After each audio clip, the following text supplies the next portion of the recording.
sleep last night. 2 days in a row, getting like 4 or 5 hours of sleep.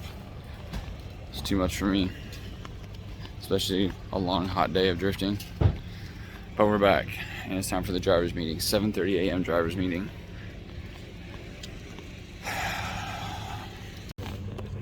Like if you're the lead car and you skip the bank, like you're putting yourself at a huge disadvantage, regardless of what the follow car does. Any other questions? It's my 3rd day at Klutch Kickers, filming, driving, working, doing all that stuff. And I'll be honest with you guys, I'm getting kind of burned out on always constantly updating. Maybe my videos are too long, maybe I do too many updates, but I like to include you guys in what's going on, right? So I don't know if I'm gonna do a great job today of updating. I'll do my best. There'll be some live stream stuff, there'll be some of this, but that's kind of, I just wanted to put that out there. Right now, I'm getting ready for practice. Got the pants, got the shoes. We got 30 minutes of practice. I'm already like 2 minutes into it and I'm not even in the car yet. So I'm gonna go jump out, try and get those laps figured out. What I need to do is figure out my entries. I need to shift third, start spinning the wheels, and then drift up the bank without pulling the handbrake. That's my goal. No handbrake, drift up the bank. Hopefully it works.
Nick Ward and I had a little boop in practice.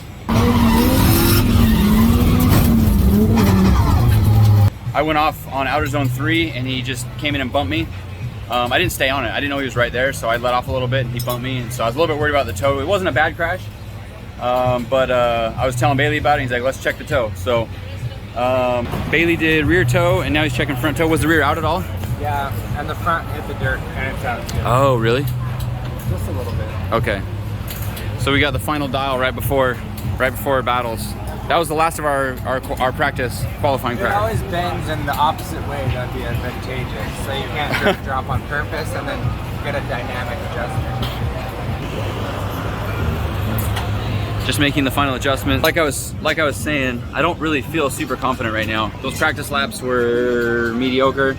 Like I said, I blew off track in outer zone 3, and that's what caused Nick to hit me. So that makes me not super confident. And even before that, my bank initiation on 4 laps was not good. Like 1, I was even below the white line, which would have been a 0.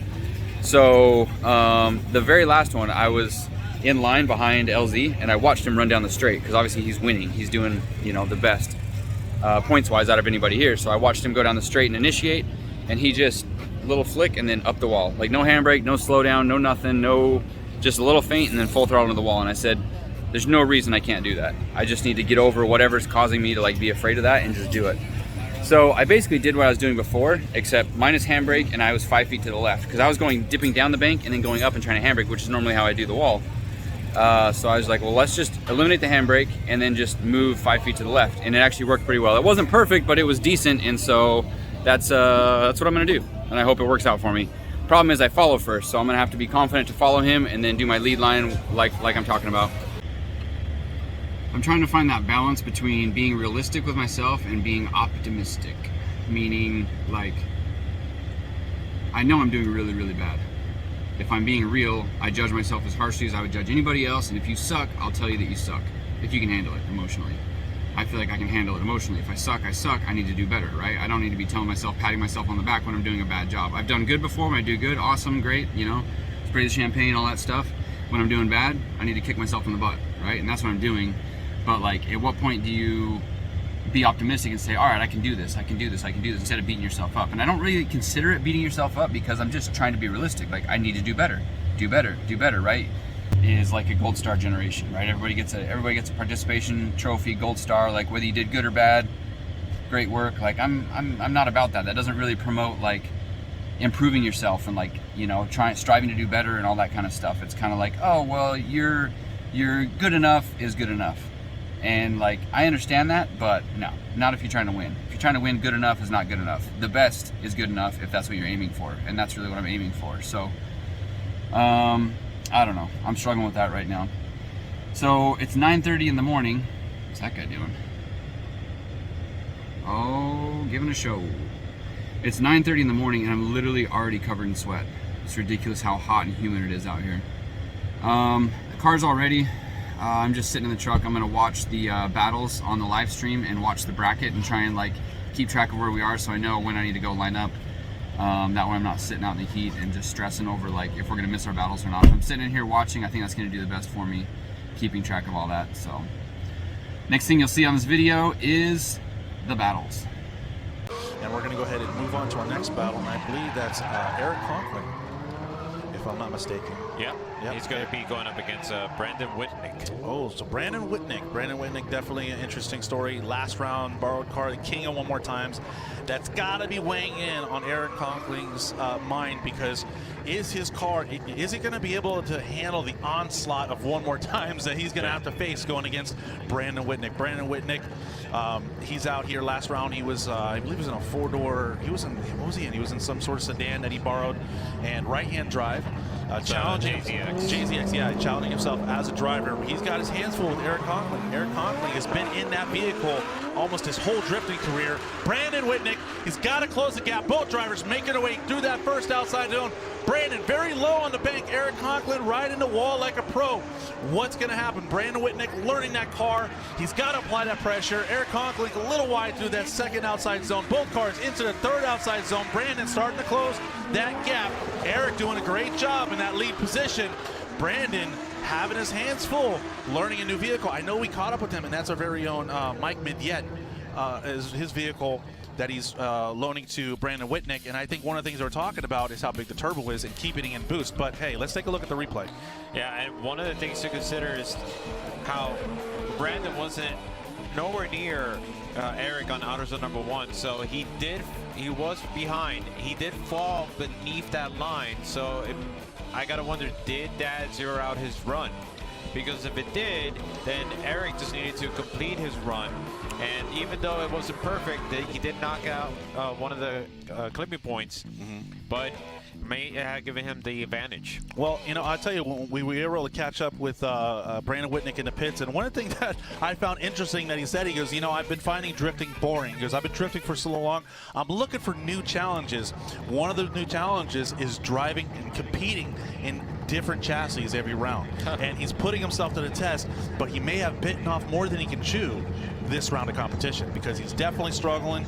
We saw him struggle during his top 64 battle against Bradley St. Germain. The fender's about to come off. There's 2 bolts in it. I can rip it off, but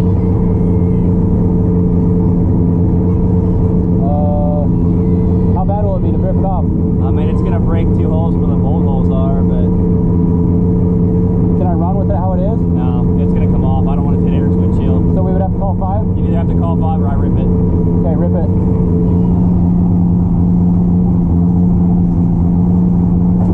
Let's see what happens. Brandon Whitnick is going to lead. Eric Conkling going to give chase. Can Brandon Whitnick bonk the conk? We shall see. But right now, it looks like they're trying to pull something off of Brandon Whitnick's car. Yeah, it looks like the fender. Yeah, it looks maybe like going for a little weight reduction. Yeah, maybe it was a little too heavy. He's going, I'm going to pull this off. And yeah, so maybe lighten up the car a little bit. I don't know. Probably not. Right? Easy fix. Nothing to do with the VR6. But anyways, here we go. Both drivers going down the straight. Eric, oh, looks like we may have a restart. Yeah, looks like it. I see the lights flashing. All right, there you go. Maybe hard to see from this angle, but towards the end, right at the start of outer zone number 1, you see some yellow lights flashing. That indicates that it's a restart. Right, so then that means something went awry during the startup, and they're going to go ahead and line the drivers back up again. This is going to be the second half of the battle between Brandon Whitnick and Eric Conkling. Brandon Whitnick is going to be out front in, like I said, a borrowed chassis. Eric Conkling, he's at home in that S4.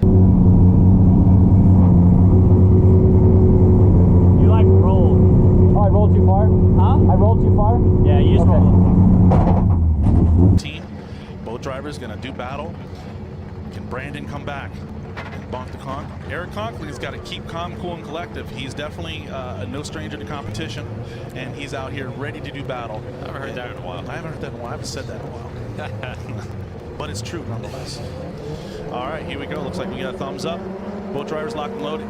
Eric looks like he's going to try to roll start, keep that proximity down the straight. Here we go. Both drivers going down the straight. Eric Conkling not too far behind Brandon, throwing into that first outside zone. Brandon getting high on the wall. Yes, man, look at Eric right there with him, almost touching, but making a correction, causing him to fall back, taking out those outer zone or inside zone markers. Both drivers working their way through the third outer zone. Eric very aggressive from the chase position, but it too much as he's way offline in the chase position. We talked about this before. You want to be aggressive, but you don't want to put yourself in a bad position. So yes, it was aggressive. Yes, there was proximity, but it was kind of sloppy. Right, and it was very messy from both of the drivers. As we take a look back. Will this go one more time? Oh, no. Don't start already. But you see a major correction on Eric's part as he went too aggressive on the chase position. So he's able to actually get through, knocks down some of the markers around the course. And he's able to actually go in, falls midline, shallows up on outer zone number 3. Although you have Brandon, though, having a struggle of his own, dropping a tire through outer zone number 3. So, again, not the best run. Very messy. But if you look at Eric Conkling through that outer zone number 1, it almost looks like he straightened out twice. A very close, very, very shallow angle coming towards the end of outer zone number 1 and coming down through that inside touch and go. Brandon Whitnick did not take out the touch and go. He didn't get that deep into the touch and go. Eric Conkling going very deep in that touch and go. So You know, the chase driver has to follow, use that lead car as a mobile clipping point, but here you can see, I'll show you right, they're working their way through the bank, doing a good job. Eric closing the gap right about there, almost making contact, causing almost a near straight, taking out those inside zone markers, getting back on the throttle, closing the gap once again, but then very wobbly, doing what we call the truffle shuffle as he makes his way through that third outer zone, kind of shuffling that car back and right, not maintaining a consistent angle is Eric Conkling. But will it go one more time? Or did Eric Conkling's lead run, was it better than Brandon Whitnick's lead run? I guess they're going to have to analyze both runs, but definitely right, almost right there. It looks like he almost went straight. Very interesting turn of events. I'll tell you, you know, anytime Brandon Whitnick is behind the wheel and he's competing, you don't know what's going to happen. There are times where we've seen it where he's like, oh, he's definitely got the loss, and then come back and something happens and he's able to get it one more time and then take it in that one more time. I think he's gone, how many times against Taylor Ray did he go last season? Like 2 or 3 one more time battles in a row, was it? Give or take. Yeah, give or take. I mean, the man, it just, like I said, I call him the king of one more times, and the man has done in more one more time battles. On that marker. Oh yeah, you really send that flying, didn't Yes, he? indeed.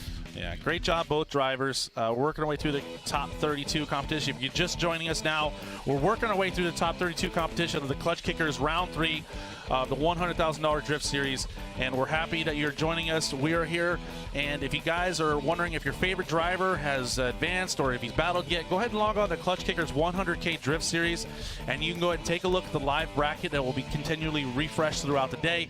You can see if your favorite driver has gone yet.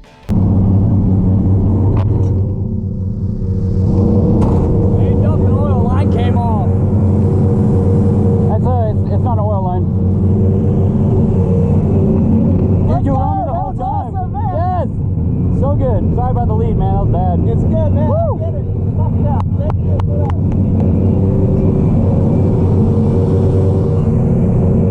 You're leaking a little bit. What? You're leaking a little bit.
What battles are coming next? So that's definitely interesting. There you see. Well, interesting development. There's some kitty litter being dispersed around the end of outer zone number 3. So I wondered, did something break with one of these vehicles? That's very interesting. I do see Eric Conkling's car on the track, but I don't think I see Brandon Whitnick's car on the track. So typically, both drivers stop by the entry to the track and wait for the judge's decision. And as you mentioned, they look like we are doing a little track cleanup here. So was that Eric's car, or was that? Oh. I don't know who won. What? Staging lane for the car. They just didn't watch it on the straightaway. Back on the hill right there. Well, the battle's over, right? We don't know who won. I guess we'll go touch it.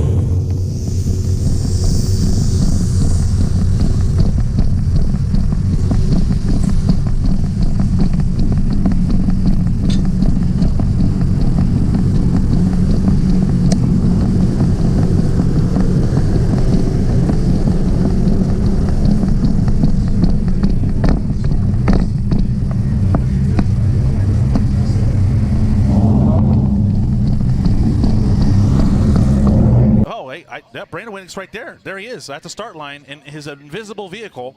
There he goes. That's Brandon Whitnick in the invisible Batmobile. I guess he's riding right there. Just oh, there he is. Okay, all right. He's still got his helmet on. So Eric doesn't have his helmet on. Yeah. And Brandon has a helmet on. Yeah. There's something wrong here. Yeah, but there you go. You know, one thing that we always we talked about, Brandon, I was like, you know, one thing I love about watching him drive is that win, lose, or draw, he's out of the car because he's just so excited. You know, you wouldn't think he's bored, right? I mean, he's so excited, you know, congratulating the driver that maybe takes the victory over him, or just thanking the driver that he defeated, just saying, hey, listen, that was a great battle. Thank you so much. And, of course, like I said, Eric Conklin, looks like he's a little hot there, trying to cool off.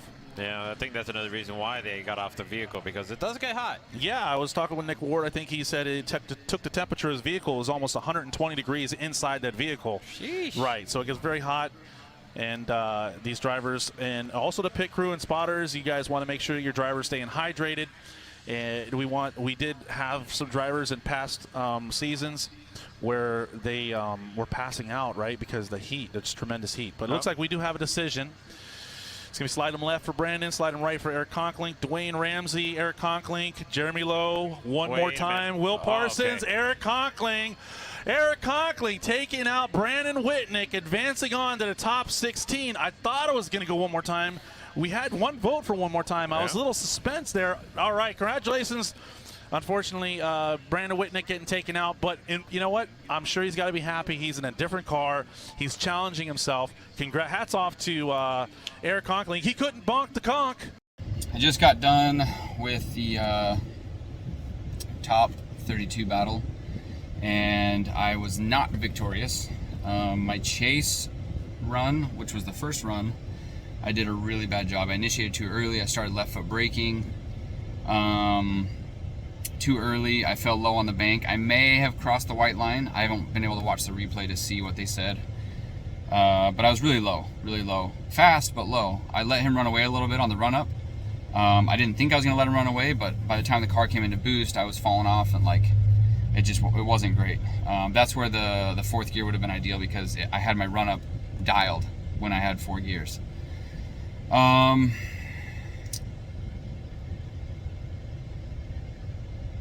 Every transition, I was like trying to play catch up. I was falling behind. He was gripped up. I'm pretty sure he put Valinos on his car, if I saw correctly. And I'm sure he had tons of grip.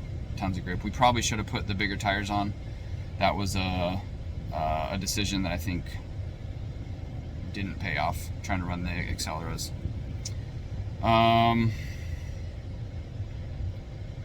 Then in my lead run, I did all right.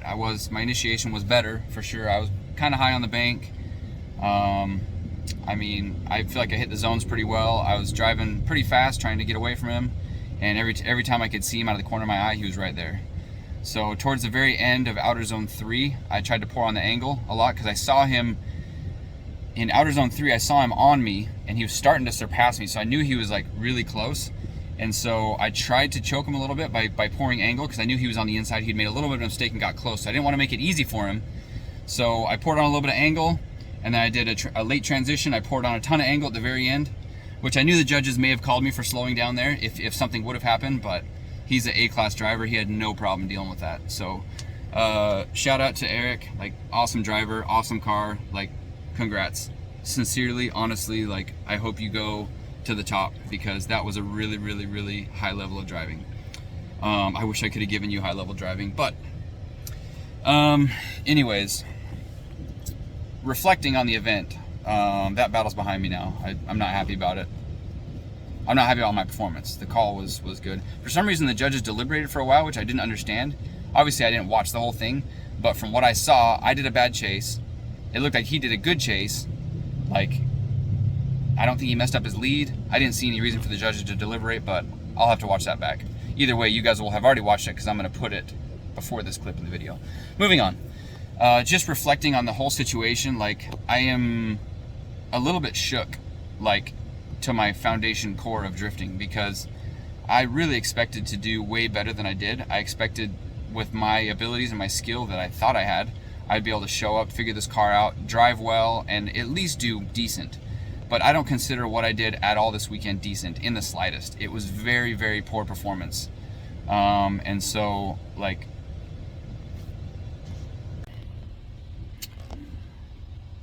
overall, I'm disappointed in my performance. Like, I honestly feel like I need to apologize to my crew, because I had a lot of confidence when I invited these guys and I said, we're gonna do well, all this stuff, and the only person that let us down was me by not figuring out how to drive this car and not doing a better job. You know, with 12 years of drifting under my belt, I should be able to jump into a car and figure it out a lot faster than I did. So I'm super disappointed about that. Everybody I talked about yesterday that I was thankful for, I feel like I need to apologize to all those people. My guys back home running the shop, I feel like this was kind of a waste of a trip in that regard.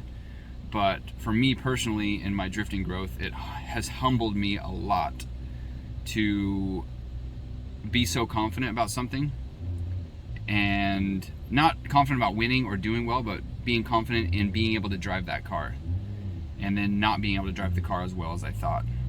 I should really apologize to Mike, because I wanted to come here and make his car look good, and I did not do that.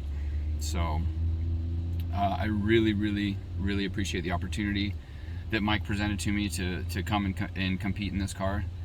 I just was not able to adapt. Enough of the pity party.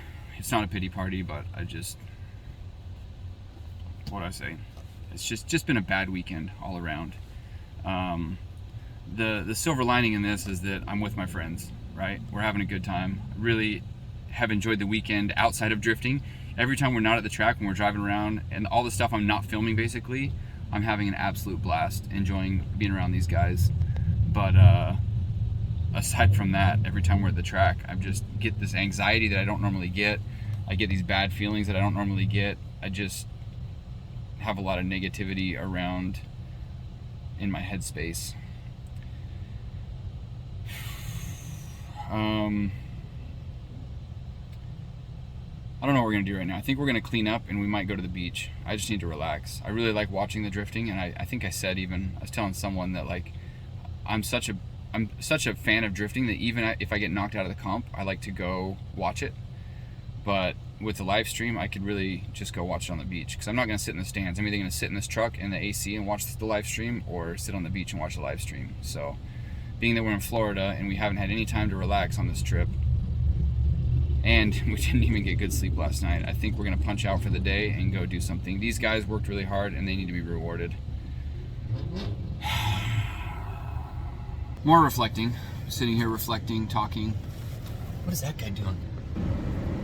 Bailey's spying on people's cars. He's taking pictures of other people's cars. I need to get the data, collect the data. Information. Information is power. Hey, Bailey. What's up? You're letting the hot air in. Anyways, I'm gonna say something, don't say anything.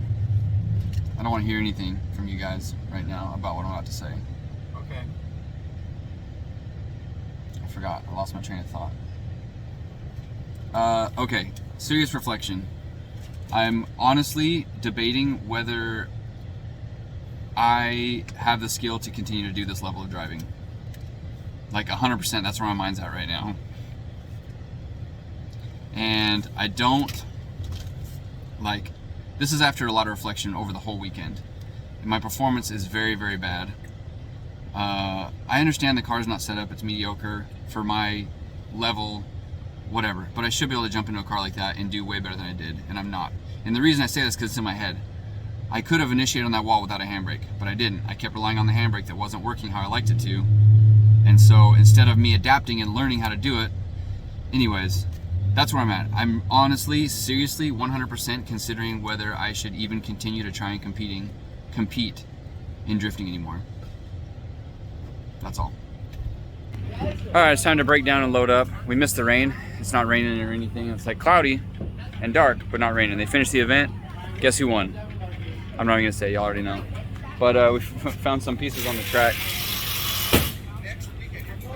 Should I pick it out? You can't transport plants across state lines. Florida invasive species. Got a fender, side smumpers. That's the fender that Zach had to rip off. I have it on my GoPro. Zach's like, should I rip your fender off? You gotta call 5 minutes if I don't. Yeah, just rip it off. Be kind, please. Shout out to Zach for letting us use his trailer all weekend. Oh, I don't want to forget about this. And Well, they're supposed to go on the car, not in the car. Sorry, shift knob. It's twice. Paxton fixed it once and then I broke it again. Is there space in there?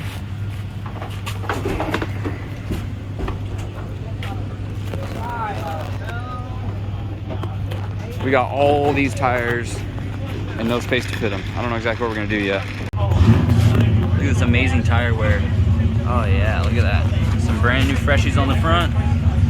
And there's $150 down the drain right there.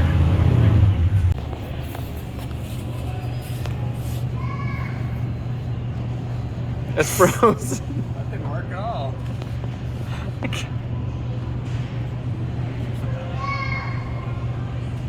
What you finding there? Little Debbie done it again. Oatmeal cream pie? No. Strawberry shortcake roll, zebra cake. Look, they ain't got these in Alabama yet. Which one? Half baked. That's our nickname for you. Yeah, man. When you're full baked, we've gone too far. Then it melted. All right, guys. Thanks for watching today. I think after kind of reviewing everything that went on, the one thing that I learned from all this is after driving Trenton's car and then Mike Midiat's car, I think what I've decided is I need to stick to like a tried and true proven car of my own. Even this idea of like building yourself a new car and then going right into competition, I think is a bad idea. I think everybody knows that. There has to be a period of testing, trial, learn how to drive the car, be comfortable in the car, and all that stuff. Otherwise, I feel like it's just a waste of time, effort, and money. So my plan going forward is to finish my pro car, which of course I've already driven in the past. It's comfortable, I know how to drive it. Make it to where I'm one with the car, just like I was with my my Shark car last year. I drove that thing without any problems at Klutch Kickers. I could pretty much drive that track with my eyes closed in that car lap after lap after lap, and I have not had that this year. So I need to get to that point again with another car, and then I'll be ready to go through the series and feel confident that I can do well. Outside of that, it's almost not even worth leaving to go drive, in my opinion. I thought it was, but I was proven wrong. So thanks for watching, guys. Thanks for following along. That's it for this weekend. When I get back home, I'm going to go 110% on getting that JZX 100 done, so I have something to drive, because right now I don't have a running drift car. So stay tuned. See you guys. Bye. Check this out. LZ's got his RTR bumper program figured out. He's got a brand new painted, wrapped, livery bumper wrapped in saran wrapping inside the trailer. Just ready to go. Toss it on. Game on.